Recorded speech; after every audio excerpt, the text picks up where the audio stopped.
this is an iHeart podcast. Guaranteed human. Welcome to Stuff You Should Know from HowStuffWorks.com.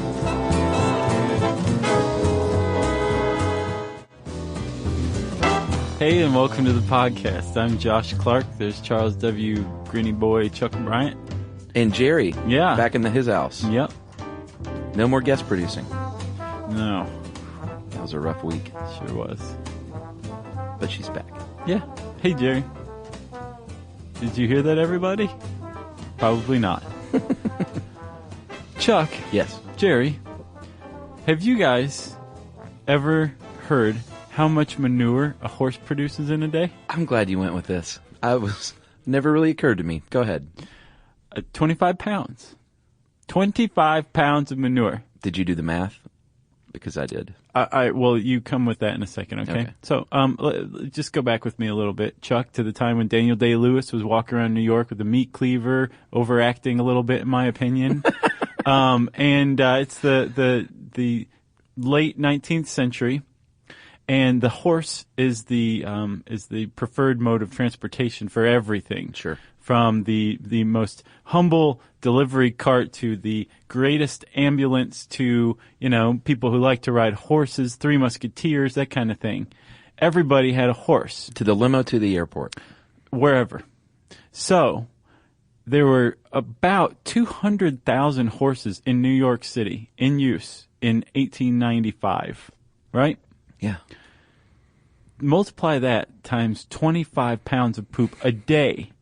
And what do you get, Chuck? Well, I did 225,000 because I thought that was the number. Okay, so that's fine. We'll go with that. More than 6.2 million pounds of horse poop per day deposited on the streets of New York. Okay. Now, let's say that's 1894. Okay. Okay? There's that many horses. There's 6.2 million pounds of horse poop every day. That's a lot of poop. It's a lot of poop, but not only that, there was no one cleaning it up.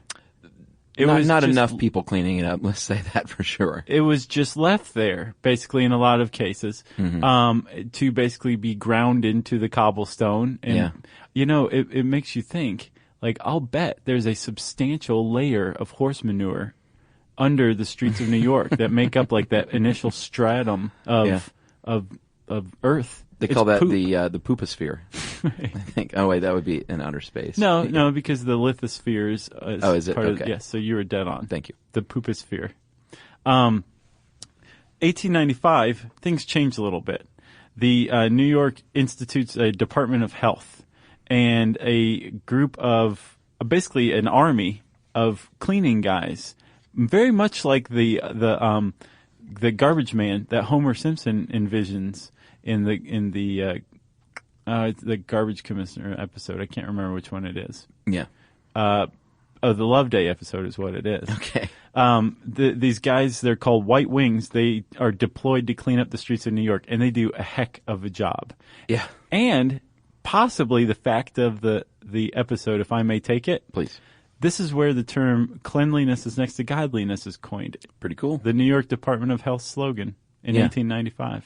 Downtown New York, Josh, at the turn of the century back then, was a disgusting, filthy place. And yet, I love New York. I love the history of New York. We both watched the same Nova video on Typhoid Mary today, and they had photos of mountains of manure pushed to the sidewalks. And sort of like if you've ever been in New York on garbage day, imagine all those garbage bags as poop. Yeah, but not poop in bags, just mounds of poop.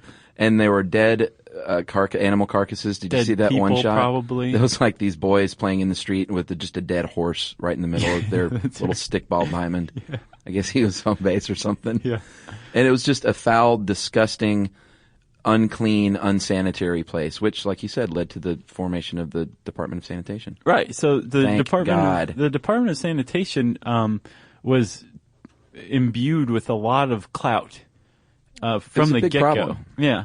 And as you said, the Nova documentary on Typhoid Mary, it's called like The Most Dangerous Woman in America, I believe. I think so. But it's also on YouTube under Typhoid Mary Nova. Yeah, that's good. It was. But they had a lot of clout. They could forcibly inoculate you with these newfangled inoculations. They could forcibly remove you to a quarantine island, and New York had a bunch of them. Yeah, that was popular at the time. Yeah, but basically your civil liberties could be entirely suspended without any sort of due process of law. And you were considered sick. And a lot of this was based on this new understanding of science, of germ theory, thanks to our buddy Louis Pasteur. Bacteriology. Yep. So the problem was science reporting hadn't been established yet. So all of the people who were in charge understood what was going on. They understood germ theory, they understood inoculations, they understood forced quarantine, but no one had explained it to the public fully. Right. So it's a recipe for disaster. Right. So there's this thing called typhoid, and apparently they were one and the same until the 19th century. About this time, typhus and typhoid fever, were separated. But typhoid fever, which is the star of this, co-star of this episode, sure, is particularly nasty, isn't it? It is, Josh. We're talking not just ordinary diarrhea, but doubled over, cramping, painful diarrhea. I think you'd call that violent diarrhea. Violent diarrhea. High fever, red rashes, sleeplessness, death if you don't treat it. A lot of people through history have been stricken with it, including Mary Todd Lincoln, Georgia O'Keeffe, Ravi Shankar, Roy Cohn. Frank. Oh, really? No. Frank McCourt, author, and Wilbur Wright, actually, of the Wright brothers fame, died from typhoid fever. No way. Yeah. Wow. Pretty sad. And that's a scant sampling from a long, long list of famous people that have. Well, those are the typhoid. People who count who had typhoid fever. Yeah, I think Lincoln's son actually died from it as well, but I don't think Mary Todd Lincoln died from it. Yeah. But you can. It happens. No, she died of gunshot wound to the head. insanity or something like that is what they would have called it. No, that was then. Abraham Or Lincoln. hysterics, right. Okay, nice. So before we started to get a handle on typhoid fever, it's caused by the bacterium Salmonella typhi. It's a type of salmonella. And before we got a handle on it with antibiotics, apparently 12% of people died from typhoid. So it was a big public health problem. Yeah, New York especially, there were 4,000 new cases per year and killed 1 in 10 people at the time. Or 1 in 12%. Okay. However that goes. Was that nationwide? Yeah, as Okay. I understand it, before antibiotics. Gotcha. So let's even just say 10%. That's a big public health problem. And because it's spread by the bacterium Salmonella, did that come out weird? Because it did in my head. Slightly. A little bit of the lazy tongue there. Because it's spread through Salmonella, or because it's a result of Salmonella, it's very, very easily spread from handling your own poop, e.g. using the bathroom, not washing your hands, and then handling food, uncooked food specifically. Yeah. It was normally considered to be like a disease of the lower classes. Yeah. Until 1906, was it, Chuck? The summer of 1906, in a wealthy quarter of the United States on Long Island called Oyster Bay. Billy Joel's home, I believe. It's neither here nor there. Okay. Still, that's one extra fact you just gave everybody. That's true. Yeah, when it happened in Oyster Bay, it was a much bigger deal because it was more closely associated with, let's say, the Lower East Side, tenement housing, the filth of Lower Manhattan at the time. They've cleaned all that up now. I know, it is expensive. What you get, though, when you're in Oyster Bay is you get wealthy families who can spend a little money, and that's what you had in the case of the Thompson family. They were afraid that they would not be able to rent out the house that they were living in because people were getting sick in that house over and over and over, and they couldn't figure it out. They decided to hire an investigator who turned out to be a very prominent figure in this case named Dr. George Soper, a sanitation engineer and epidemiologist. One of the first epidemiologists. Really looking to make his career. Well, he as already it turns had out. he had a reputation of being able to track any illness back to its source. So this family, the Thompson family, is that the one who owned the house or the one who got sick? They owned the house, and I believe some family members had also gotten sick. Okay, so but there was a family that rented it originally, and that's where the typhoid outbreak first happened. Oh, so maybe they were just the homeowners. The Thompson family hired Soper, I believe. Yeah. And said, hey, we can't rent this house anymore because people are dying from typhoid. Well, that was their concern. Right, yeah. So Soper gets on the case, finds the family where the typhoid outbreak occurred, and starts interviewing the heck out of them. And he's stumped. He can't figure it out. Like, where did this thing come from? These are clearly patient zeros. Right here, like nobody else on Oyster Bay had it before them. Right. They didn't bring it with them from the city. There's somebody missing. There's something missing. And he finally says, have I talked to everybody who was in this house in the summer of 1906? And they said, you should talk to Typhoid Mary. I don't know why I didn't think of that. And he goes, what? No, what he did was he interviewed kitchen staff, and it turns out that there was a former employee that was no longer there, Mary Mallon. Yeah. And he said, wait a minute, maybe I should check this lady out. Turns out she loved to serve this ice cream and fresh peaches, which is uncooked. Right. And that was she was noted for that dessert. Right. But even more incriminating than the dessert is the idea that when he looked into her history, she'd worked for 8 families in 10 years, and 6 of those families had typhoid outbreaks. Yeah.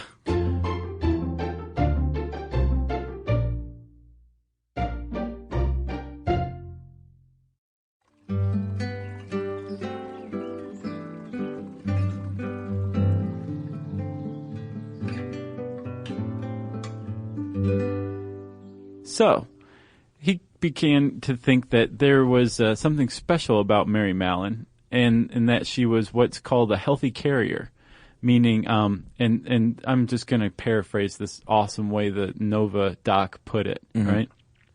When you get typhoid fever, there's almost always a clear winner. If the bacteria wins, you die. And if you win, if your immune system wins, the bacteria dies.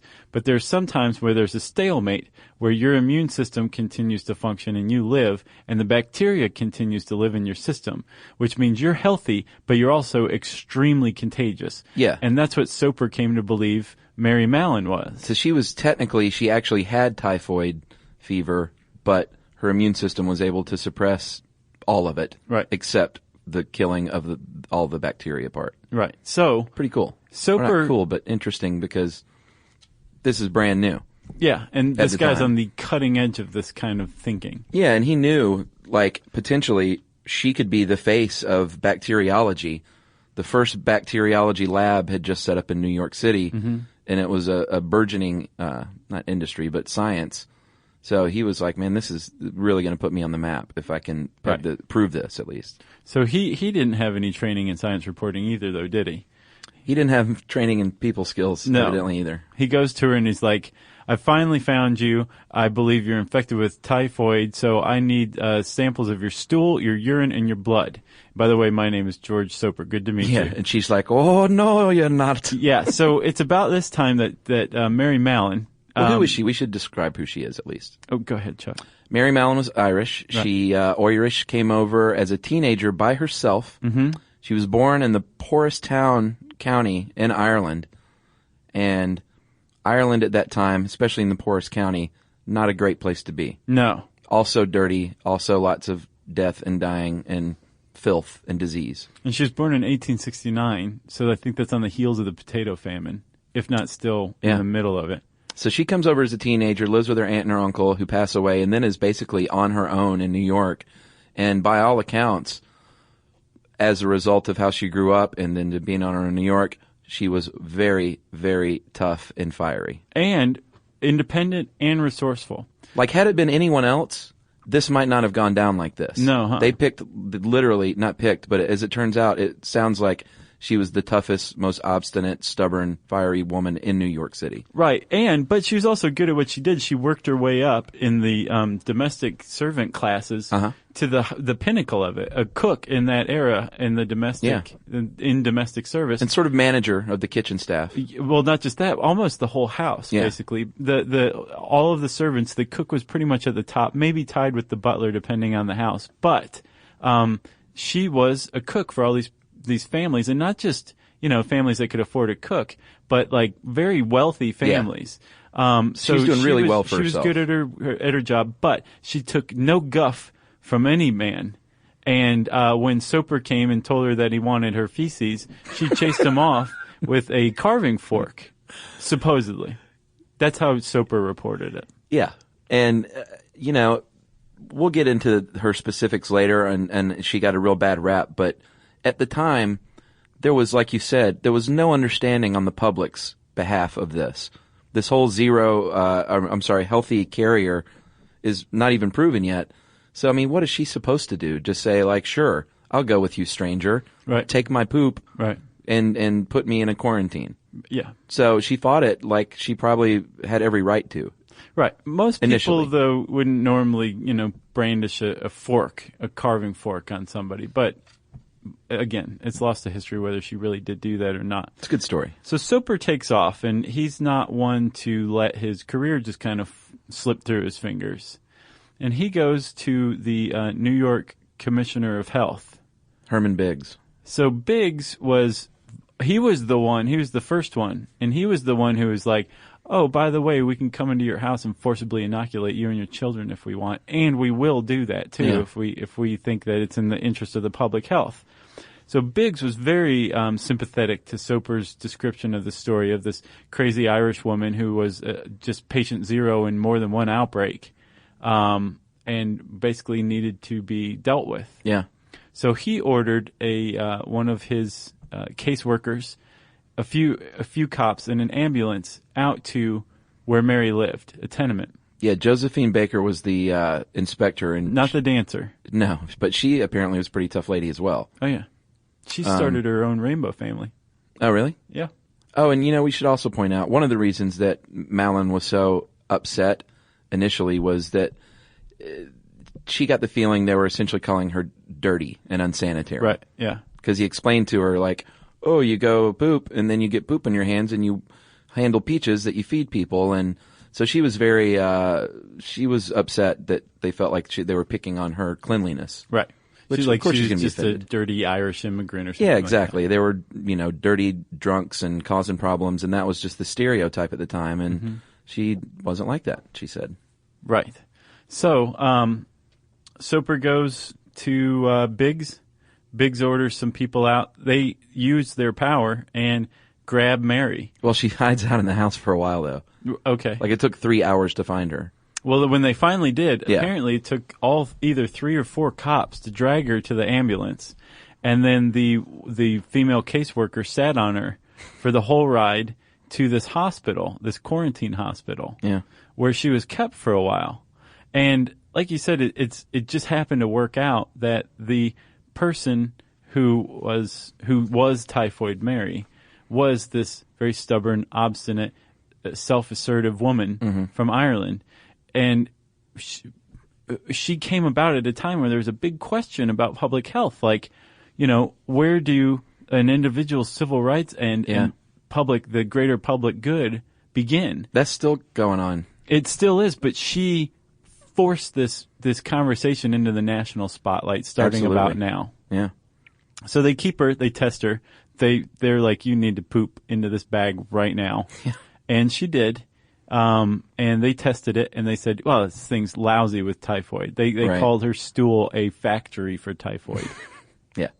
And what they did was they said, here's the deal. Give up cooking, because that's how you're transmitting this, and we'll let you go. And So did they say that immediately? I caught that I from think the so. article, but not necessarily from the documentary. I think they initially offered her that deal that she refused, which was one reason why she was, lambasted in the public later on in newspapers. But again, at the time, she had managed to climb up out of the, poor conditions that she was living in Ireland and get a really good job, and one that she was good at. And she didn't want to have to learn something new and start over again. So at the time, like later on, I can dole out some of the blame on her, but early on, she still feels well. Right. It's like, I'm not sick. This doesn't make any sense. What is this healthy carrier thing? Yes. Yeah, she was not buying it at all. No. And she basically came to believe that the public health department had a vendetta against her personally and felt quite persecuted. So when she said no, she wasn't going to stop cooking, they said, okay, well, we're going to take you to a nice little island called North Brother Island. It was not a nice island. 1907, they took her there and quarantined her there. North Brother Island is it was a tuberculosis hospital quarantine hospital, I should say. And she didn't have tuberculosis. And she wasn't even sick. She didn't have any symptoms. And yet she was being kept here against her will on North Brother Island, which you sent a killer urban exploration photo spread that I want everybody to go check out. It's creepy. It's on Gothamist.com. And that's Gothamist, and it's titled "A Trip to the Abandoned North Brother Island." It is so cool. Yeah, located there was Riverside Hospital, and initially there was nothing there. And they said, hey, the idea of island quarantines was pretty popular at the time. They said we should build a hospital there so we can treat these people. But North Brother Island sort of gained a reputation over the years because, one, it was much more than tuberculosis. It was like, later on, it was like heroin junkies were treated there, syphilis, like any kind of nasty disease or addiction, they would dump you on at Riverside Hospital. It was an asylum. It basically was. It was sort of like, what's the DiCaprio? Shutter Island? Shutter Island. Yeah. But they had a hard time staffing it with real doctors for a while because doctors understandably didn't want to work there. So they had nurses only for a time. Eventually, there was a public campaign to clean it up and to build better buildings and change its rep, which sort of worked, sort of didn't. But in New York City at the time, especially on the Lower East Side and where poor people lived, it had a very bad reputation as you don't want to go there because you go there and you don't come back. Right. People were afraid of it. Right. So that's where they send this Mary Malinoff to. So, and when she gets there, she starts trying to get out. She hired not escaping. Right. No, using legal channels. Yeah. She hired a lab, a private lab, and started sending them samples of her stool, and they were testing it, and they were not getting the same results. Her boyfriend would sneak her poop. To the lab, and they weren't getting the same results that the public health department said that they were getting. As far as her being a factory for typhoid. Right. Which could have been a false negative, right? It could have been. Because they said that you don't always find it in the testing. Isn't that what they said in the documentary? I believe so. But there was a discrepancy, and it was enough for her to get her day in court. Yeah, New York Supreme Court. So she makes her way. She's allowed to leave the island to go for her court date. And basically the public health department was like, look, she's a healthy carrier, and she's a public health threat. Yeah. And Mary's like, these people are holding me against my will. And the New York Supreme Court said, you're a public health threat. Go back to North Brother Island. Yeah, and around the same time, it started getting newspaper coverage courtesy of William Randolph Hearst. Who may have financed her law. That's crazy. Her legal expenses. I imagine it was great for the papers, so yeah. I could see him throwing a little money toward it. Totally. But that's where she was dubbed Typhoid Mary, and that's where the public sentiment really swung, because she was painted as someone who was willingly giving people typhoid fever. Right. Well, no, she was Not called purposely. Typhoid Mary because they were protecting her her identity as well. That didn't work too well. No. So Mary goes back to North Brother Island and is there for another. Well, she was there for 3 years total, I believe. And in the third year, New York City got a new health commissioner, and he was not about basically squashing people's civil rights. Literally. So he not only freed her, he got her a job. Yeah, and a lot of people, while she was incarcerated, and it was an incarceration, I guess, there were a lot of people that did cry out for her release at times, public officials even. Mm-hmm. But the Department of Health, basically it was such a unique case, they wanted to experiment on her and said, no, we're going to do some tests on her and not let her out. Well, they did do some tests on her. They thought that perhaps her gallbladder was the culprit. Yeah. So they were like, we're going to take your gallbladder out. And she's like, no, you're not. Yeah, she's like, nobody's touching me. She was afraid they were going to kill her. Well, it could have too. They did forcibly medicate her. They tried some stuff out, and she said that she wrote in a diary that if they keep this up for much longer, she'll surely die because it's just the side effects were so horrid. So it wasn't just like, hey, stay in this cottage. There's a nice view of the water. It was rough for her, in addition to the civil liberties being squashed. Exactly. And so as you pointed out, the new commish comes in, Letterly of Public Health, and a bit more sympathetic. Like you said, he found her a job in laundry, which apparently was the bottom of the barrel for a woman's career aspirations. In domestic servant. Like no money, quarters. Like the lowest pay, the worst work. And she was like, this sucks. I don't want to do this. Right. I don't want to work in the laundry. Did you know that Atlanta has one of the taxi drivers in Atlanta is a Ghanese king? No way. That's what I thought of when I was reading about that when she got a job in the laundry. And it's like she worked her way past that. She's way past that. Is he really? There's a Ghanese king. It's like Coming to America, who operates a cab here in Atlanta. They ain't none but Elchperm. Yeah, that was a good movie, dude. I could quote it from heart, I think. In full. Let's start. Okay. Bark like a dog.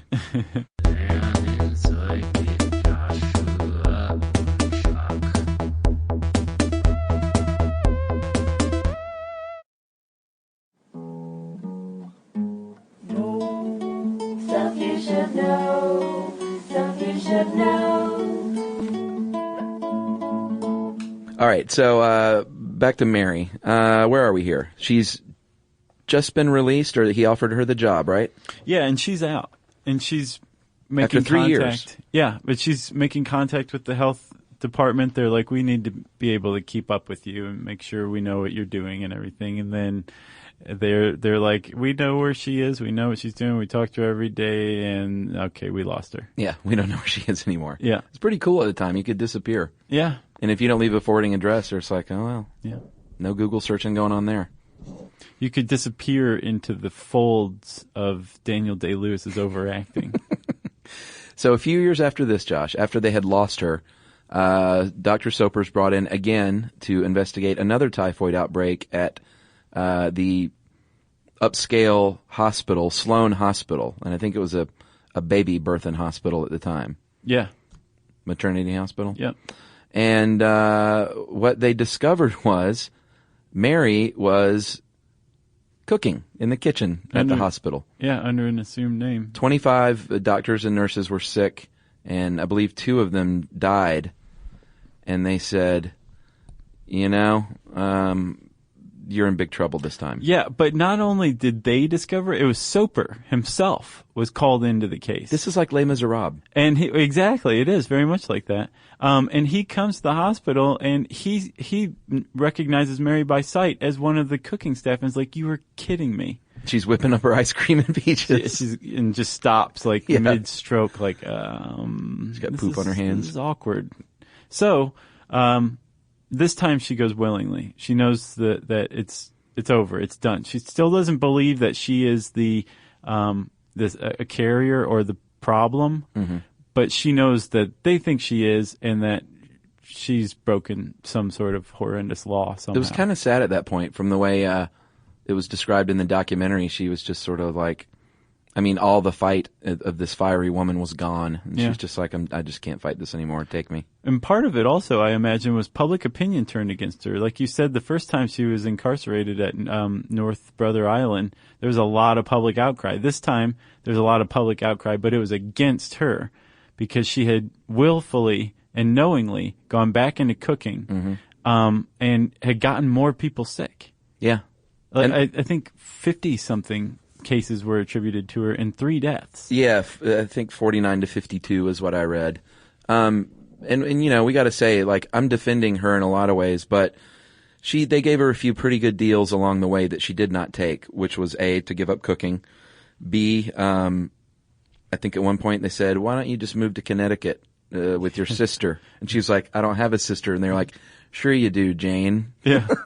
She's like, wait, are you having a stroke? Exactly. So she didn't take him up on that offer. And Soper promised her 100% of the profits of a book that he would write about her and about the situation. And she was like, no, Yeah. No. And wasn't that weird? Anthony Bourdain is one of the experts in that Nova documentary. Yeah, a little odd. Yeah. I guess he knows his Typhoid Mary. Yeah. He lives on Oyster Bay, I guess. With Billy Joel. So the legacy of Typhoid Mary is this great debate over how much civil liberty, how many civil rights does a person get to keep when they pose some sort of public health threat. And I guess the answer to that is contagion. Yes. Have you seen it? I have not. You did the other night, right? Yeah, was it good? I like it. Was it frightening? No, it definitely, like, I don't, my back was tense the whole time. Yeah. It wasn't frightening, but it was good. There was a really good editorial piece, too, that I read. I sent you, where basically this could have gone down in so many different ways. It was sort of like the perfect storm of headstrong woman, health guy that didn't have a lot of people skills. They said his opinion was if that initial meeting had have gone down differently, the whole history might be rewritten. But it went down as them butting heads and just got worse from there. Mm-hmm. It's pretty interesting. Yeah. So, Typhoid Mary, was she a bad person, Josh? Oh, I can't. I reserve judgment on historical figures. Okay. I don't know enough about them. Yeah, I think you can only judge your contemporaries, really. All right. What about me? I reserve judgment on podcasters. Yeah. Okay. So, if you want to know more about Typhoid Mary, you can watch Nova's excellent documentary, The Most Dangerous Woman in America. If you want to know the origin of the word quarantine, you should go back and listen to our Black Death episode. But if you haven't heard it before and you've read 1491, don't bother emailing in. I know already. I know. I'm sorry. You can also look up the How Stuff Works article, Who Was Typhoid Mary? Typhoid space Mary ? You want to type that into the search bar at howstuffworks.com, and that means it's time for listener mail.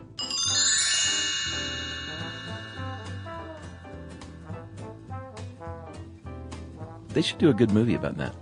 I can't believe they haven't. Yeah. This is like great. At the very least, there has to be a book on Soper. Like, this is the kind of thing that the public's eating up right now. Yeah. You know, thanks to this SARS, thanks to this economic collapse, you know?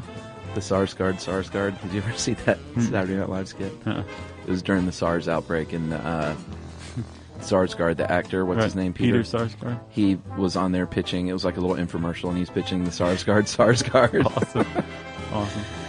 Alrighty. Josh, I'm going to call this Moon Smackdown.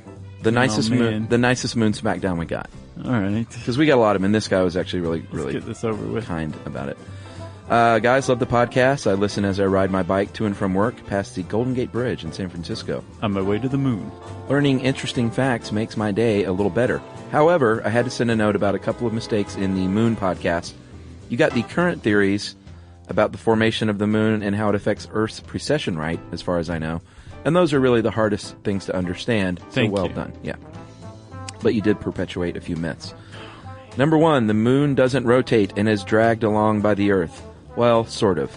The moon is held in place by the Earth's gravity, but it does rotate. The reason it doesn't appear to rotate, which is what we were trying to say, is because its period of rotation is exactly the same as its period of revolution around the Earth. About 29 days. It's tidally locked, which brings me to point number 2. The moon has a, quote, dark side that is never illuminated. Not true. I don't remember saying that. Did we say that? We must have, because everyone said that we did. Maybe we didn't say this. Okay. Which led people to believe that we don't know it. All right. The moon has one face we never see from Earth, but is not permanently in darkness. That's known as the far side of the moon. So it's Gary Larson, not Darth Vader. Huh. Nice. Wow. And number 3, we have tides because the moon, quote, pulls up on the water on the Earth and pulls up on the Earth underneath as well. Definitely not true. While the moon's gravity does pull up the Earth and its water, the effect is minuscule compared to the Earth's own gravity. It's the horizontal differential in the moon's gravity across the Earth that causes the water to slide towards and away the direction of the moon. So the water slides sideways, not up. Wow. That's pretty cool. And that is from Chris B., and he was very cool about it. And he says, P.S. I'm a little worried about going back and listening to the Sun podcast. because the sun is way more complicated than the moon. Yeah. And Chris, don't do it. Don't do it. Just skip it, brother. Yeah. Go listen to it's not Cannonball Run. Yeah, that's a good one. No mistakes. That is a great one. Or Twinkies, that was pretty good too. Yeah, Muppets. Yeah, anything but the sun. Anything but that. I guess if you have a correction, we want to hear it. We've been reading them again now lately. I think that's good, Chuck. I forgot all about them. I forgot about being wrong. Well, we were right for a good stretch. Well, we weren't doing ones like on the moon or whatever. Yeah, these tough ones are hard. Yes, they are. Yes. If you have a correction, you can tweet it to us at SYSK Podcast. You can see us on Facebook at facebook.com/stuff you should know. And you can send us a plain old-fashioned email at stuffpodcast@howstuffworks.com.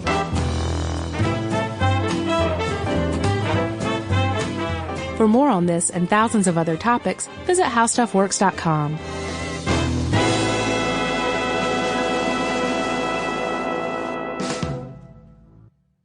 This is an iHeart podcast. Guaranteed human.